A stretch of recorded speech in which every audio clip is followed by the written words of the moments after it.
What up, guys? All right, so in this video, I want to talk about, are humans frugivores? Now, for those of you guys that know me,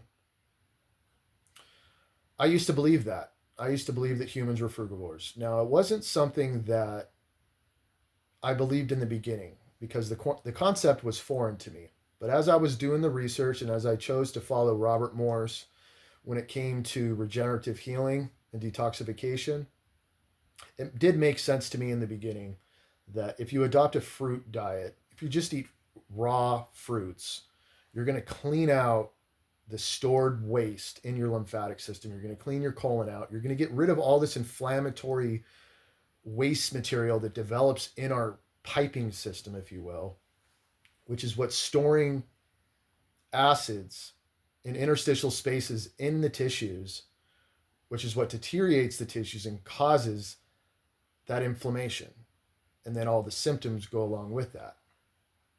And that when you grow up on highly processed foods, processed flour products full of chemicals and rancid seed oils and the processed sugars, I mean, obviously, if you have spent the majority of your childhood eating these types of foods and it doesn't exit the body, it's going to go into processes of fermentation, putrefaction, and eventually it's going to cause the body to develop mucus overload, parasitic overload, fungal overloads. The body's going to steal calcium in these piping systems. You know, 80% is interstitial fluid, comes from your lymphatic system, 20% from your blood. And this is what feeds your cells and is designed to help clean your cells through the detoxification processes, which is why we have our skin and our kidneys and our digestive waste elimination through the colon. So fruits, it's like Drano, right? It has the astringent chemistry, the citric acids that are designed to break down this necrotic waste material, which is what's protecting your body. The calcium, the mucus, the cholesterol, not from food sources, your body's own production of cholesterol, because cholesterol is an antacid designed to neutralize acids that accumulate in your tissues that don't exit through those elimination channels. All of that was very. I understood all of that very clearly. That fruits are cleansing, you know. And then I started, and then the concepts in the fruitarian community and the holistic community, the natural hygiene, all of that clumped into natural healing. All of it made sense to me. So then the concept of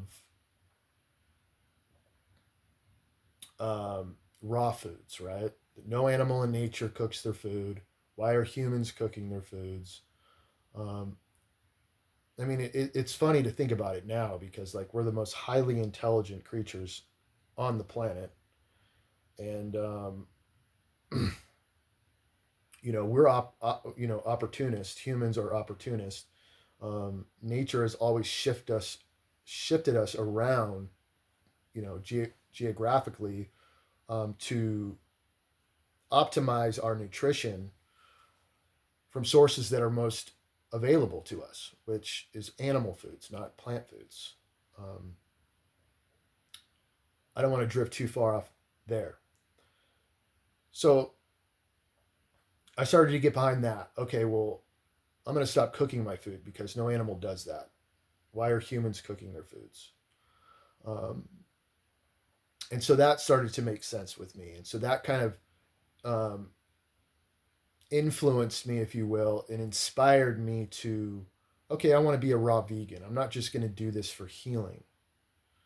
I don't really want to go back to cooking my food because in nature, no animal does that. It's the comparison to other animals, which now I understand is not a very intelligent concept and basically is just an ideology to secure that belief system. And so then the concept that humans are more similar in their anatomy and physiology and DNA structure to a primate frugivorous animal like chimpanzees and bonobo monkeys.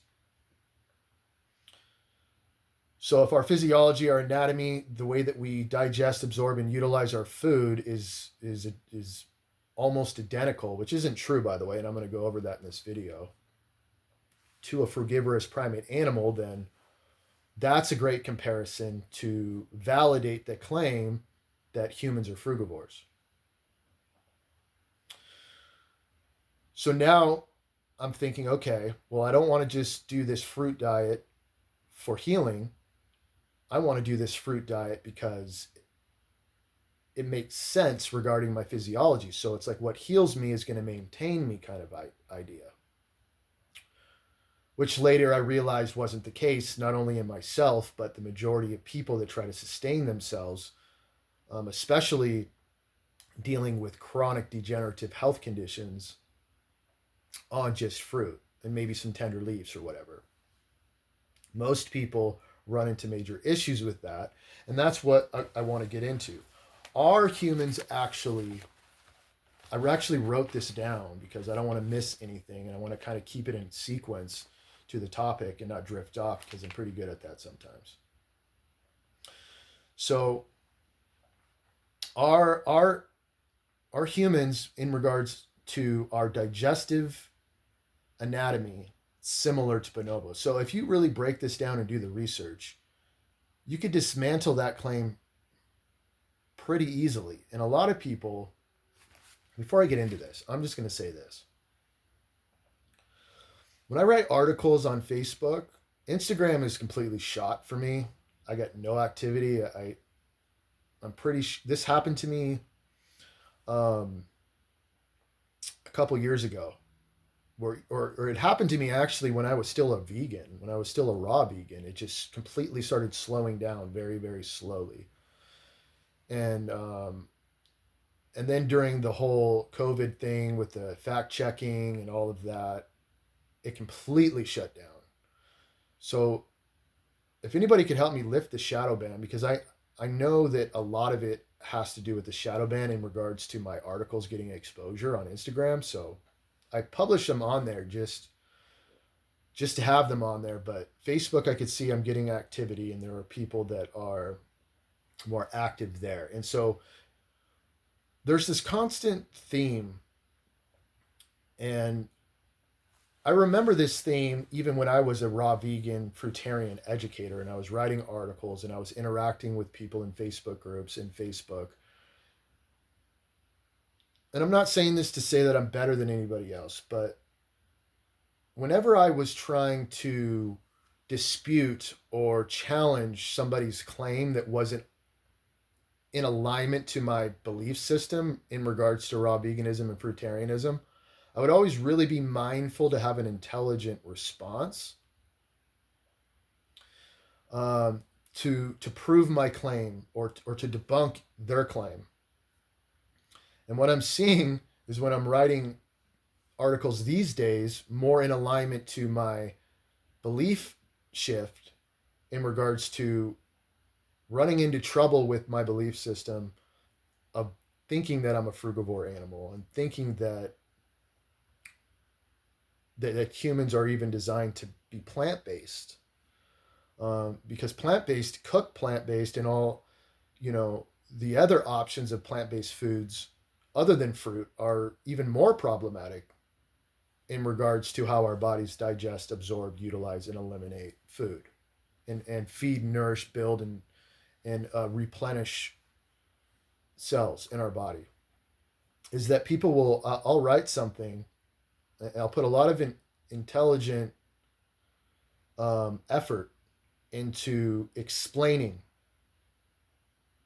why something is the way it is, or why I believe that this is the way it is. And people will just be like, bullshit, or not true. Um, I would highly encourage people that are vegan or people that are raw vegan or still believe that we're frugivores to put some effort into maybe debunking the claims that I'm portraying or that I'm advertising. If anybody wants to actually go live and have a intelligent back and forth dialogue or debate, I'd be more than happy to do that.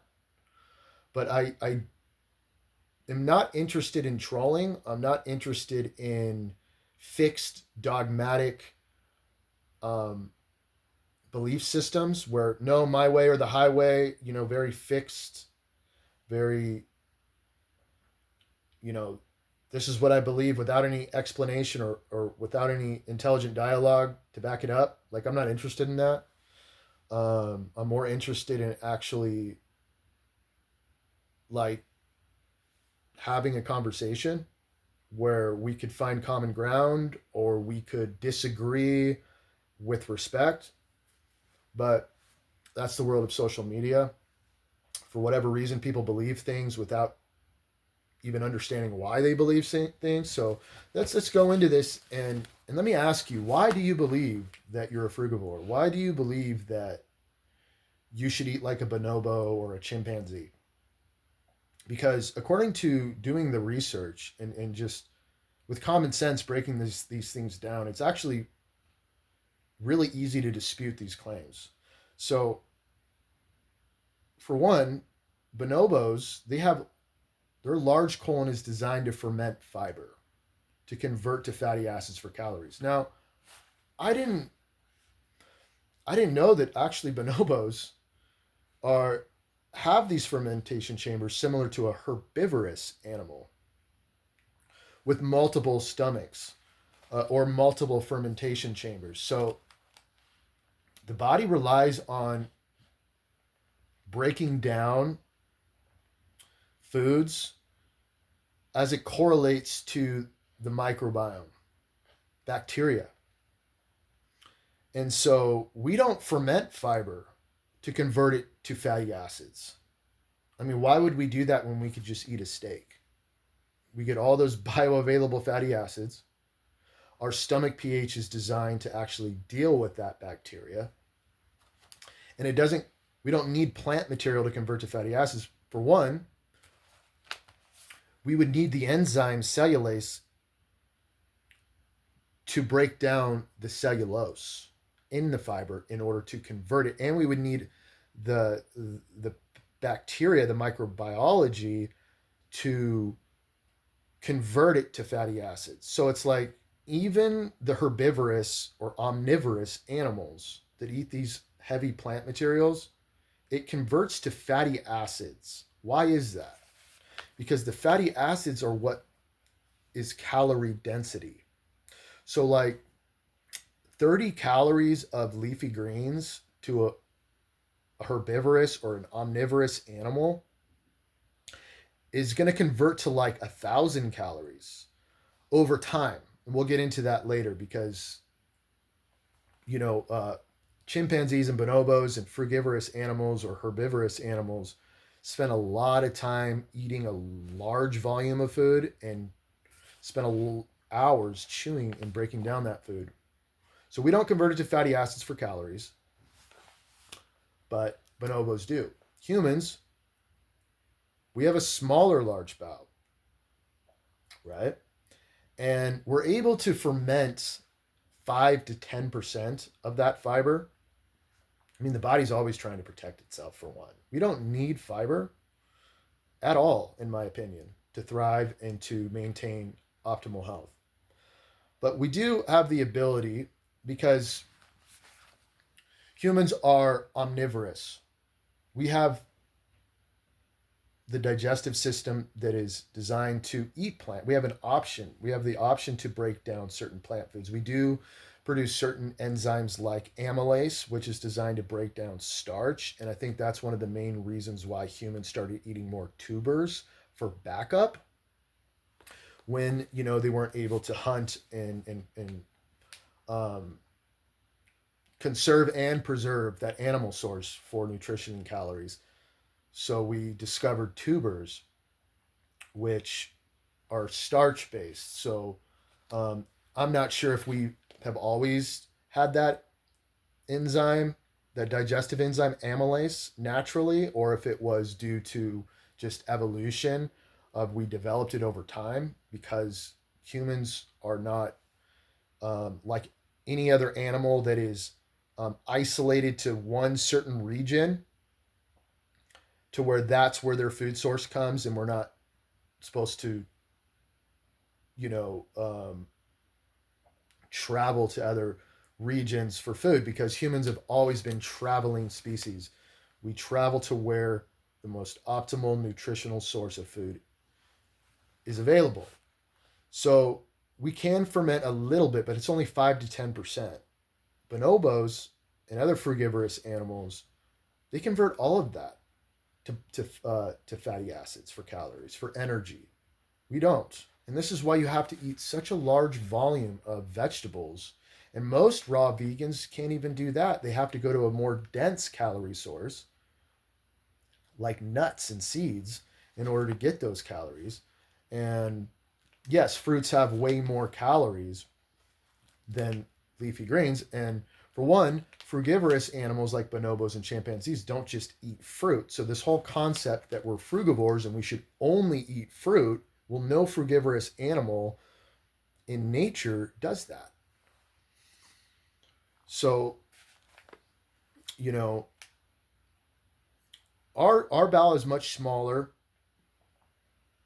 because it's designed to break down calories from fats and proteins. So bonobos have shorter small bowels, less efficient for absorbing fats and proteins. You know, to get the nutrient density, we humans, we're designed to get nutrient density over volume. You know, we don't sit around and chew our food for 5 to 8 hours a day, right? Human stomach pH is 1.5 to 2.0. Now, if we're going to do a species comparison, why would we compare ourselves to herbivorous and and frugivorous animals when they don't when carnivorous animals have a gut pH of 1.5 to 2.0?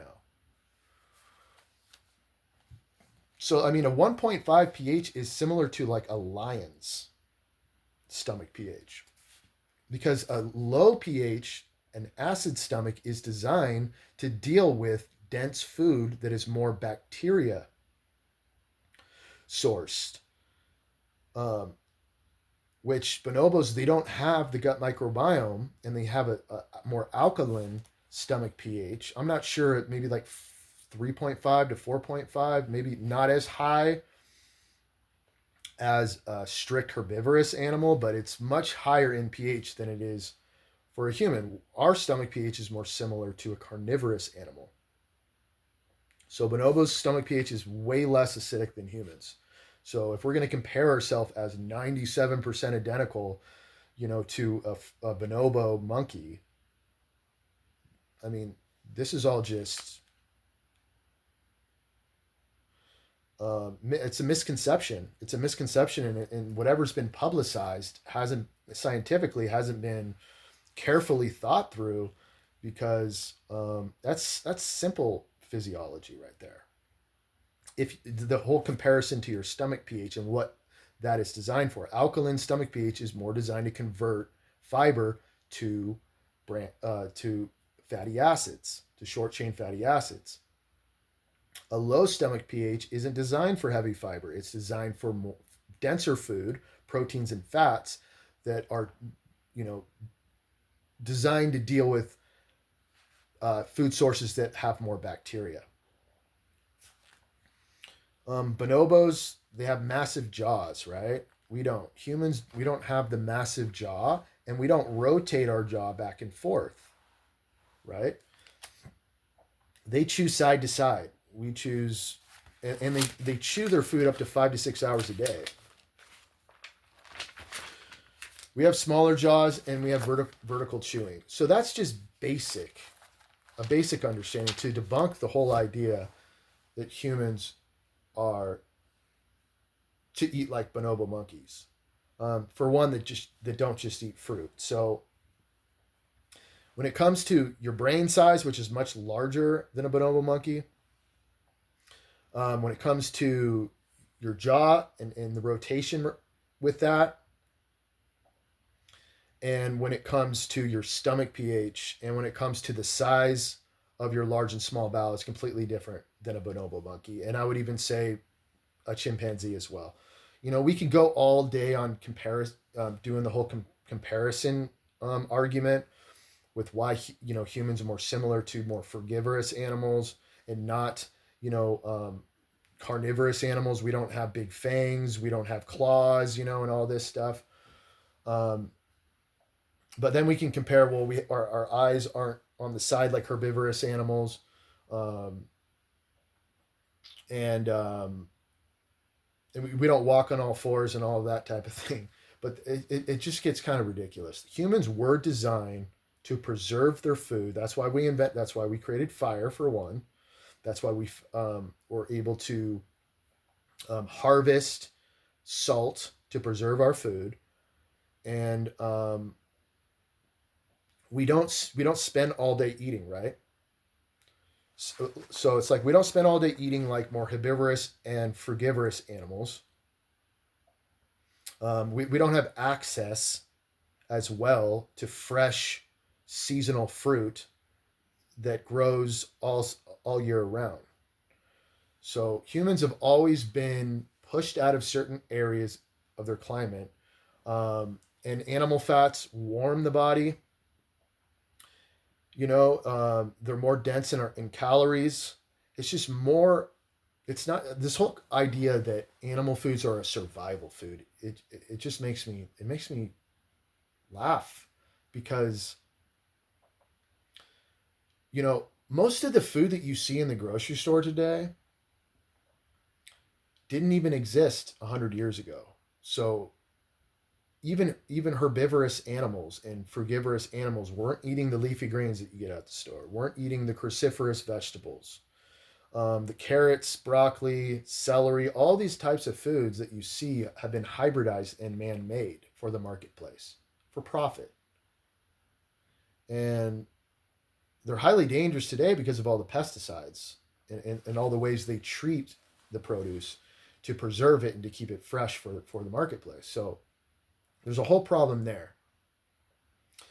But humans are apex predators. We're hunters, right? We don't need to have fangs and claws, but we certainly do need an acid stomach in order to break down denser foods for the calories, for the protein, for the amino acids, for the fatty acids. Our stomach pH is designed for that. A frugivorous animals is not. So that debunks the whole argument of that. So then people could get into the whole idea that, well, okay, we're not frugivores. We're supposed to eat beans and grains and potatoes. And, it's like you're living in modern day hybrid consciousness. Like none of these foods existed.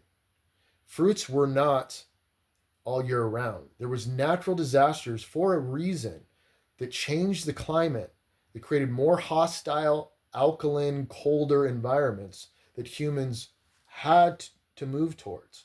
So when it comes to evolution, humans have evolved to eat foods that were more calorie dense and available to them.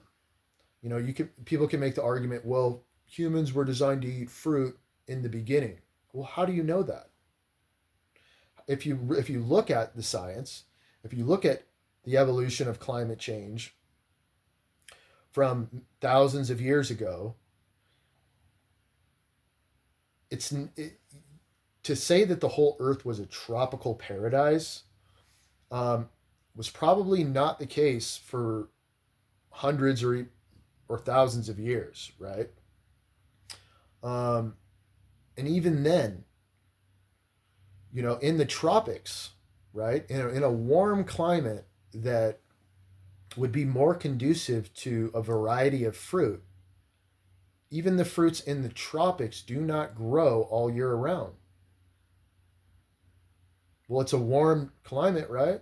It has the soil and it has the environment that's designed to, replenish the soil with the rain, and the natural minerals that the rain and the wind push into the soil, and the sun that helps to the biophotons from the sun that shines onto the fruit that helps it to ripen on its vine or on the tree. Well, mangoes don't go grow all year round in the tropics. A variety of tropical fruits just don't. You have to wait for the season. So to think that you were just designed to eat lychees and longans and ramutans and mangoes, and this has all been manufactured. This has all been from agriculture, that we have the ability to harvest and grow large amounts of foods. But frugivorous species didn't have access to that. And that's why they had to as well adapt to what was available to them. And to why we see frugivorous animals not just eating fruit, but eating leafy greens and nuts and seeds and twigs and roots and insects to get their nutrition. So the whole species comparison, to isolate our food source to one type of food, isn't reality. That's not how nature works. And because humans have the brain, the bigger brains, and we have the ability to hunt, we have the ability to create fire and to harvest salt, it makes sense to why we have a stomach pH that's created, a low stomach pH that's created to break down heavy, dense proteins and fats, which comes from animal food sources, right? That's what's going to allow us to get the energy, to get the calories, to get the nutritional density to keep us healthy. Nuts and seeds, we don't have the anatomy for that either. And we're not squirrels, we're not scavengers. We can't break into a nut at rapid speed like a squirrel could, right? Um, you know, uh, we don't we don't have the fermentation chambers in the microbiome to break down a dense nut because of the fibrivorous, because it's the insoluble fibers. We don't have the enzymes to break them down, but we do have the enzymes to break down protease and lipase, and we have the stomach acid to break down the dense, higher calorie, bacteria rich food, which is meat and organs, and the like. So we're not frugivores. I don't. This is why I personally don't believe we're frugivores. Um, Humans weren't even hunter gatherers for thousands of years. We were just straight hunters. The gathering part came in later, and in disease and metabolic dysfunction, none of that existed eating animal foods, eating more of a carnivorous diet with very few carbohydrates available from fruit, honey, and tubers. Those types of things came later in human evolution, um, because of whatever natural disasters, just hostile climate changes, to where humans had to learn to be opportunists, um, to becoming gatherers. But when it comes to nutrient density, when it comes to bioavailability, when it comes to all of that, animal foods have always been the main source of food and nourishment from the beginning of time. The argument that fruits grow all year round in its season and that provide us the because even frugivorous animals, even herbivorous animals, they convert that plant material into fat. The body needs fat. Fat is what lubricates and protects the cell membrane, the mitochondria, vital for the nerve function, vital for hormonal function. That's and so plant-based fats don't aren't bioavailable because we don't have that bacteria chamber like herbivorous and frugivorous animals do. And this is why we see people that are going on carnivore diets or very low carb animal based diets where they're eating mainly meat, butter, high quality dairy sources, and eggs, and getting rid of the plants are healing. They're complete. I mean, we're gonna, as a regenerative healing specialist, I have to look at all of this. You can't deny it. I'm not trying to be a fruit cultist like I used to be. What is the point of boxing yourself into this whole physiology and species comparison debates and all these types of things? Like, look at your environment, man. Your plant foods are being poisoned, and yeah, the animal foods are being poisoned too. All of the food is being poisoned, but when it comes to nutrient density, when it comes to calorie efficiency, that is going to be in animal foods, and that's why humans have thrived on animal foods. There was no heart disease, there was no diabetes, there was no hypertension, there was no obesity, there was no arthritis, there was no C's of all kinds. They didn't exist. So to make the claim that humans are frugivores and eat the diet that they're biologically designed to eat, which might be very effective for cleaning out all of the processed shit that's accumulated in your body from childhood to what's developed and led to your health decline in the first place, then yeah, we can make an argument that we could use these tools for cleansing. But when it comes to building and maintaining, always from the beginning of time have been animal-based sources. And that's why we're not frugivores. We're omnivores with a low acid pH in our stomach that is geared towards almost fully carnivore. We have the ability to break down fructose and glucose from natural sources like honey and fruit, and amylase from starch, which would be best like in tuber sources, if you can get properly sourced organic sources.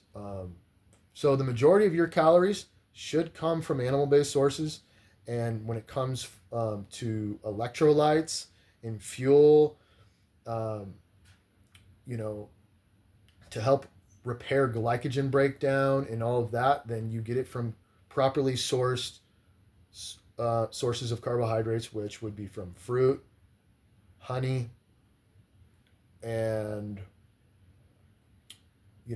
tubers, potatoes, sweet potatoes, things of that nature.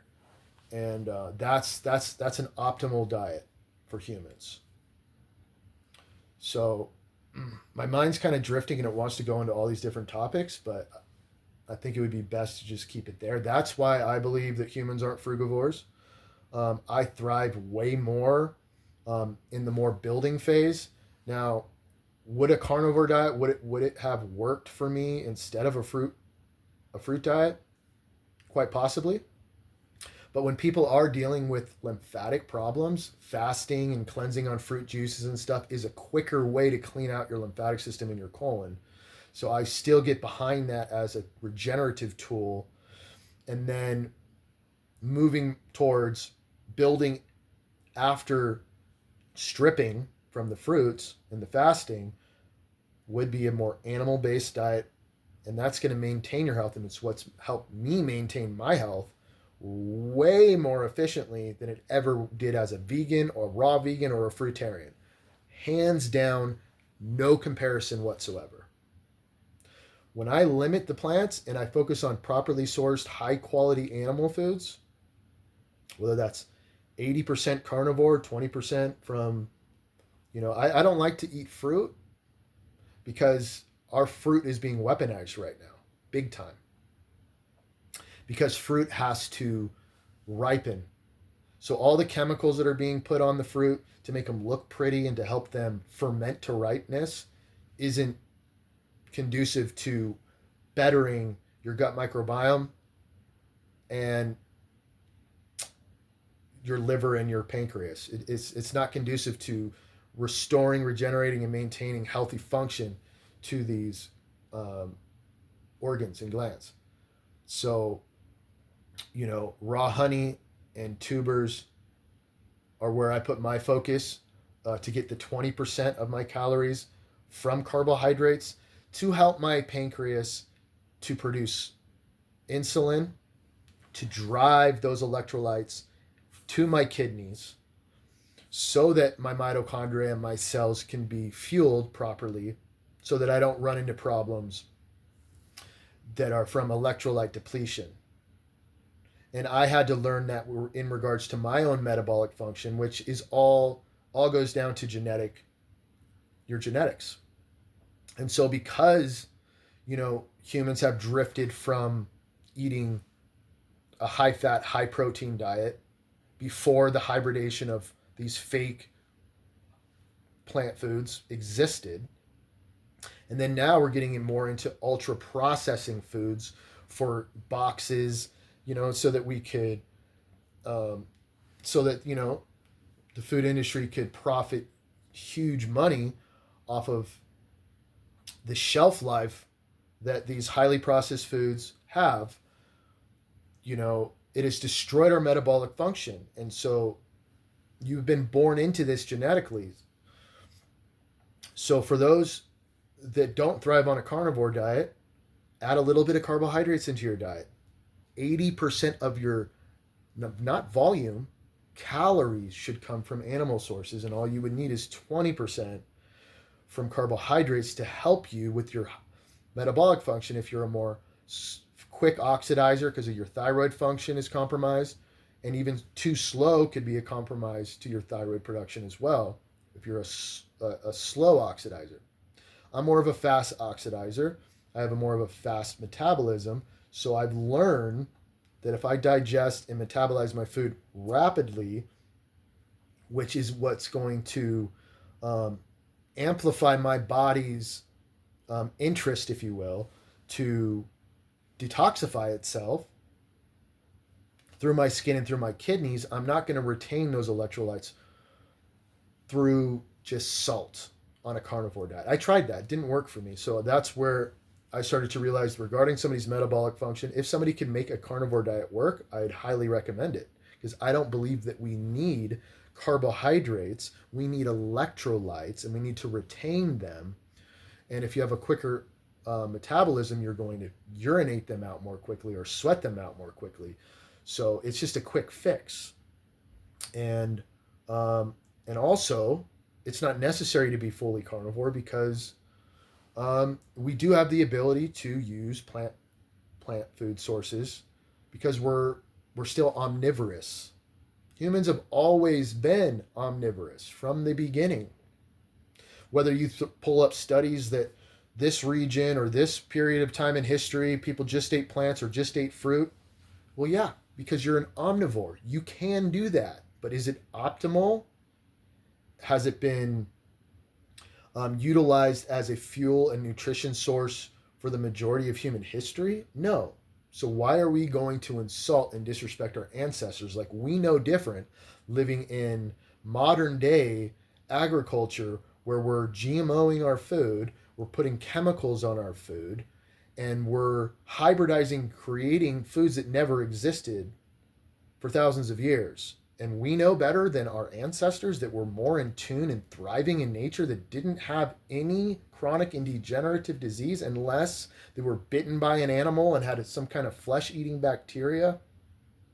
But when it comes to the food, it never caused. But the foods today are doing that. So there is a method to this madness, and when it comes to regenerative healing. You could use the fruit diet for cleansing and rapidly cleaning out your body to reset it, to maintain and rebuild on a more conducive diet, which is made for fats and proteins. Or you could try to live like a frugivore or a herbivore all you want. You want to be 100% plant-based vegan, you want to be 100% fruit, you want to just eat fruits and salads and nuts and seeds and be a raw vegan, I mean, go right ahead. But I don't see it being highly effective for most people. And a lot of people paint this picture and make it look like they're thriving, but then you hear years down the road, this person's in the hospital and they have all kinds of health problems. They're deteriorating. They're not absorbing. Their gut microbiome's been damaged and destroyed trying to create an alkaline pH rather than a natural acid pH, which is what our anatomy is naturally supposed to produce on its own. You want to alkalize your body for cleansing? Go right ahead. That's great. But when it comes to maintaining, you have to really look at the facts here. We are not similar to bonobo monkeys. We're not similar to chimpanzees or any other frugivorous animal. We're definitely not similar to a herbivorous animal, but we are to omnivorous and carnivorous animals. So it makes sense to shift your focus and change your mind. And so, yeah, I was very dogmatic and I was very into what I was doing at the time because I was healing and it made sense to me at the time. But once common sense and logic and more information, because we're in that age, right? We're in the information age, the age of Aquarius, where there's a lot of information out there and a lot of studies being conducted.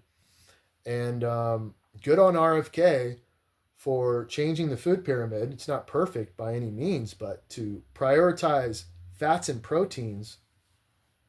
Um, and if people really get behind that, and that food pyramid really does have that mass influence on the sheeple out there in the world to wake up, because if the government says so, then I guess it's good for me, right? Um, we'll start to see what we've been seeing in the animal-based community and the carnivore community of people not just healing but maintaining. And that's the one reason, that's one of the biggest reasons why I got out of promoting raw veganism and fruitarianism in the regenerative health communities, was because people were curing themselves but also developing malnutrition and malnutrition problems, emaciation, and hormonal problems, losing their hair, blaming it on detox, and losing their period too soon, and their menses cycles is for women, and problems with fertility, and all of this. I had to really step back and understand, like, okay, this is great temporarily, but to try to be a frugivore, to try to be a raw vegan, and to have this you can't cook your food type of thing could slowly drift you into declining in your health because you refuse to look at the facts, because you want to make veganism a religion, or you want to be like all the other animals in nature and not cook your food, and but it's like people that believe this, including myself at one point, I have talked on the phone for many years, that are just really not thriving when they should after 2 years of being a fruitarian or a raw vegan. And they run into the same problem. They're like, well, man, I healed this condition, but now I have all these digestive issues, and I'm losing all this weight, and I'm losing my hair, and my nails are brittle, and my skin problems, because they're losing collagen, anemic issues, low iron deficiency, zinc deficiency, vitamin D deficiency, B12 deficiency.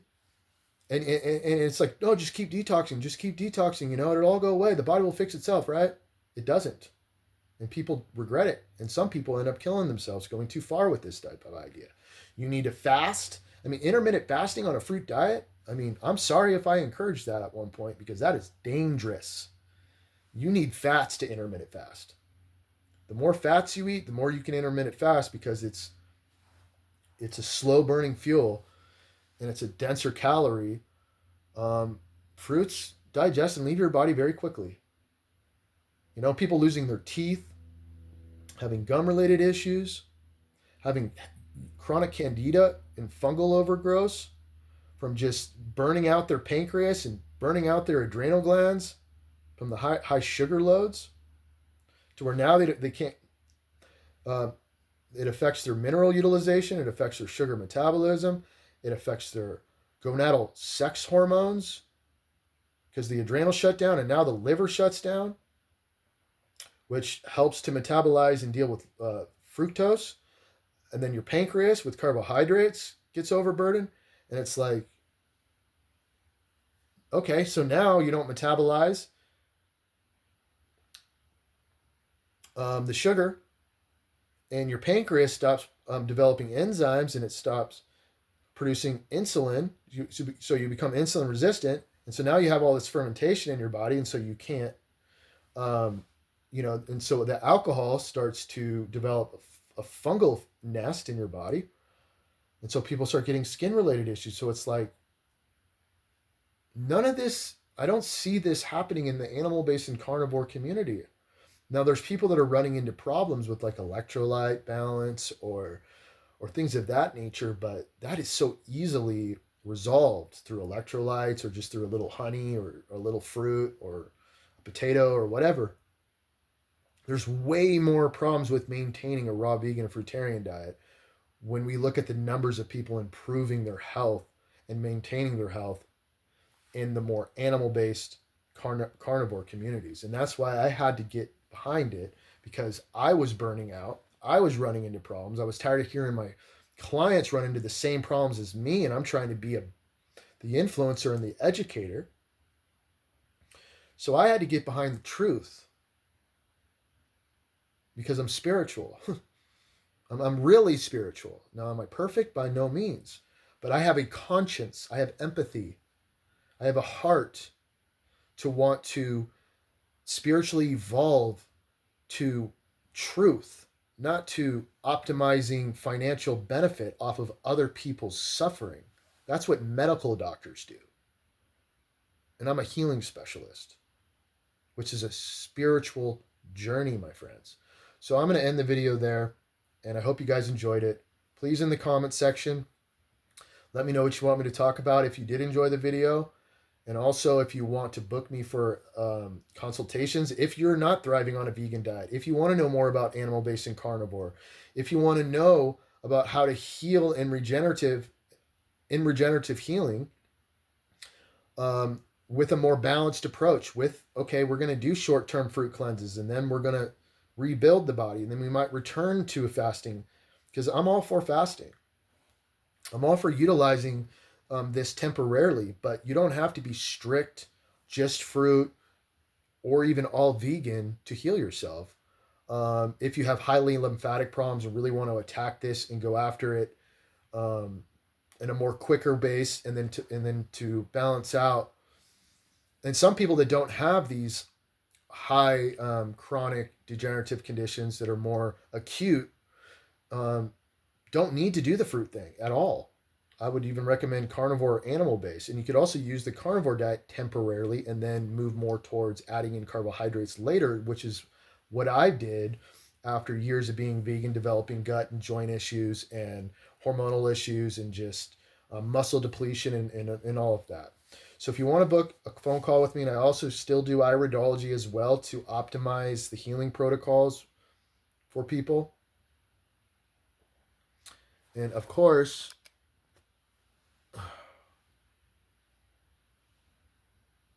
I got a call coming in. I got to end this video. So, yeah, if you guys want to book iridology or a phone consultation with me, I'll link my email in the